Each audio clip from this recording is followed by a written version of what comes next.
ഞാൻ നേരത്തെ ഒരു വീഡിയോ ചെയ്തായിരുന്നു മിഖായൽ സ്റ്റഹറെ തെറ്റിദ്ധരിപ്പിച്ച് കൊണ്ടുവന്നെയാണ് പുള്ളിയുടെ തടസ്സത്തിൽ ചെയ്തത് ചതിയാണ് എന്ന്. കാര്യം പുള്ളി ഇന്ത്യയിലേക്ക് വരുമ്പോൾ പുള്ളി വിചാരിച്ചിരുന്നത് നമുക്കൊപ്പം കേരള ബ്ലാസ്റ്റേഴ്സിനോടൊപ്പമാണ് ഇന്ത്യയിലെ ഏറ്റവും മികച്ച 2 സെന്റർ ബാക്കുമാരുള്ളതെന്ന്.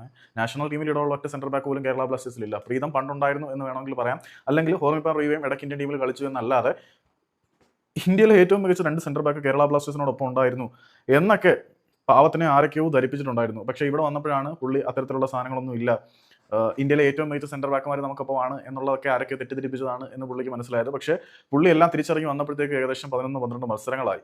പിന്നെ ബാക്കിയൊക്കെ ട്രാൻസ്ഫർ വിൻഡോയിലൂടെ പരിഹരിക്കും എന്നൊക്കെയാണ് വിശ്വസിച്ചത്. അതായത് സ്കോഡിനെ കുറിച്ച് പോലും തെറ്റിദ്ധരിപ്പിച്ചിട്ടാണ് പുള്ളി ഇങ്ങോട്ട് വന്നത്. പുള്ളി ഇവിടുത്തെ ക്ലബിന്റെ കളിയും മറ്റു കാര്യങ്ങളൊക്കെ മനസ്സിലാക്കിയിട്ടാണ് വന്നത്. മറ്റേ എസ്കോളുള്ള സമയത്തെ കളിയൊക്കെ കണ്ടിട്ടായിരിക്കും വന്നത്.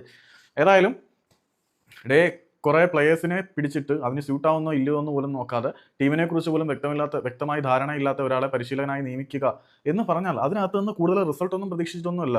ഒരു ബലിമൃഗത്തിനെ വേണം, ഒരുത്തിനെ കൊണ്ടുവന്ന് നേർച്ചക്കോഴിയാക്കി നിർത്തുക എന്നത് മാത്രമായിരുന്നു മിഖായൽ സ്റ്റഹറയുടെ വരവിന്റെ ഉദ്ദേശം. അതുകൊണ്ട് തന്നെയാണ് ഞാൻ പറയുന്നത് മിഖായൽ സ്റ്റഹറയെ ചതിച്ചതാണ് എന്ന്. അല്ലെങ്കിൽ തന്നെ ഈ മിഖായൽ സ്റ്റഹറ ഉനായ് എന്ന് പറയുന്ന ആ തായ് ക്ലബ്ബിൽ കളിക്കുമ്പോഴും വളരെ മികച്ച പ്രകടനമൊന്നുമല്ല. നമ്മൾ അതിനെക്കുറിച്ച് വീഡിയോ ചെയ്തിട്ടുണ്ടായിരുന്നു. അദ്ദേഹത്തിന്റെ ക്ലബ്ബ് എന്താണ് ഒരു ടോപ്പ് ടേബിൾ ക്ലബ്ബായിട്ട് വന്നിട്ടൊന്നുമില്ല. ഒരു മിഡ് ടേബിൾ ബോട്ടം ടേബിൾ ക്ലബ്ബിനെയാണ് പുള്ളി പരിശീലിപ്പിച്ചുകൊണ്ടിരുന്നത്.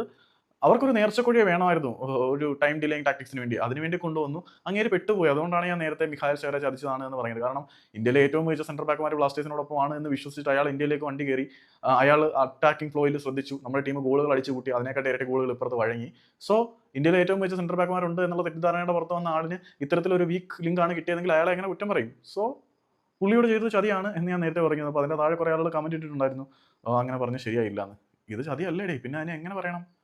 അല്ല, ഒരു സ്കോഡിനെ കുറിച്ച് വ്യക്തമായ ധാരണയില്ലാതെ ഒരു പരിശീലനം നിയമിക്കുകയാണ്, അല്ലെങ്കിൽ ആ പരിശീലകന്റെ താല്പര്യത്തിനനുസരിച്ചുള്ള ടീമിനെ സെറ്റ് ചെയ്യുന്നില്ല എങ്കിൽ പിന്നെ അയാളുടെ ഭാഗം പോലും കേൾക്കാൻ നിൽക്കാതെ അയാൾ ഒരു ക്രാക്ക് കോഡ് കണ്ടെത്തി പിന്നെ അയാളുടെ ഒരു ചാൻസ് പോലും കൊടുക്കാതെ അങ്ങേരെ ഒന്നും അറിയാത്ത അങ്ങേര് ഇവിടെ വന്ന് പെട്ടുപോയി. അങ്ങേര് ഇവിടുത്തെ സാഹചര്യങ്ങൾ മനസ്സിലാക്കി പ്രതികരിക്കാൻ തയ്യാറാകുമ്പോഴത്തേക്ക് അങ്ങേരെ പുറത്താക്കുന്നു. Absolutely this is cheating, nothing more than that. ഇത് ചതി തന്നെയാണ്. ഞാൻ നേരത്തെ അങ്ങനെ പറഞ്ഞതിന് ബ്ലാസ്റ്റേഴ്സിന്റെ ഫാൻസ് ആണോ അല്ലെങ്കിൽ അവരാരുടെ ഫാൻസ് ആണോ എന്നൊന്നും എനിക്ക് അറിയില്ല.